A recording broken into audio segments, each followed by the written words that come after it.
Clip number 995۔ اس clip میں آپ قرآن پاک کی سورہ شعراء کی آیت نمبر 49 سے 51 تک کی تلاوت، ترجمہ قرآن اور تفسیر قرآن صراط الجنان سماعت فرمائیں گے۔ بسم اللہ الرحمن الرحیم۔ ترجمہ: اللہ کے نام سے شروع جو نہایت مہربان رحمت والا ہے۔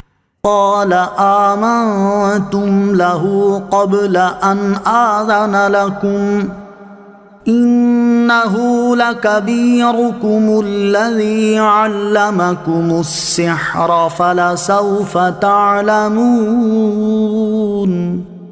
لأقطعن أيديكم وأرجلكم من خلاف ولأصلبنكم أجمعين۔ ترجمہ: فرعون نے کہا کیا تم اس پر ایمان لے آئے اس سے پہلے کہ میں تمہیں اجازت دوں؟ بے شک یہ موسیٰ تمہارا بڑا ہے جس نے تمہیں جادو سکھایا، تو جلد تم جان جاؤ گے، تو مجھے قسم ہے میں ضرور تمہارے ایک طرف کے ہاتھ اور دوسری طرف کے پاؤں کاٹ دوں گا اور تم سب کو پھانسی دوں گا۔ قال، فرعون نے کہا، جب جادوگر حضرت موسیٰ علیہ السلام پر ایمان لے آئے تو فرعون نے ان سے کہا کیا تم میری اجازت کے بغیر ہی اس پر ایمان لے آئے؟ بے شک موسیٰ تمہارا بڑا استاد ہے جس نے تمہیں جادو سکھایا، اسی لیے وہ تم پر غالب آ گئے اور تم نے آپس میں مل کر میرے خلاف سازش کی اور میرے ملک میں فساد پھیلانے کی کوشش کی۔ اب تم جان جاؤ گے کہ تمہارے اس عمل کی وجہ سے تمہارے ساتھ کیا سلوک کیا جاتا ہے۔ مجھے قسم ہے ان قریب میں ضرور تمہارے ایک طرف کے ہاتھ اور دوسری طرف کے پاؤں کاٹ دوں گا اور تم سب کو پھانسی دے دوں گا۔ اس گفتگو سے فرعون کا ایک مقصد یہ تھا کہ لوگ شبے میں پڑ جائیں اور وہ یہ نہ سمجھے کہ جادوگروں پر حق ظاہر ہو گیا، اسی لیے کہ وہ ایمان لے آئے، اور دوسرا مقصد یہ تھا کہ عام مخلوق ڈر جائے اور لوگ جادوگروں کو دیکھ کر حضرت موسیٰ علیہ السلام پر ایمان نہ لے آئیں۔ قالوا لا ضير إنا إلى ربنا منقلبون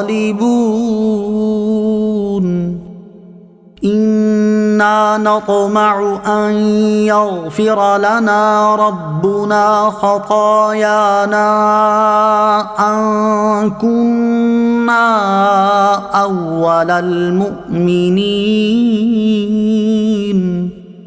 ترجمہ: جادوگروں نے کہا کچھ نقصان نہیں، بے شک ہم اپنے رب کی طرف پلٹنے والے ہیں، ہم اس بات کی لالچ کرتے ہیں کہ ہمارا رب ہماری خطائیں بخش دے، اس بنا پر کہ ہم سب سے پہلے ایمان لانے والے ہیں۔ قالو، وہ بولے۔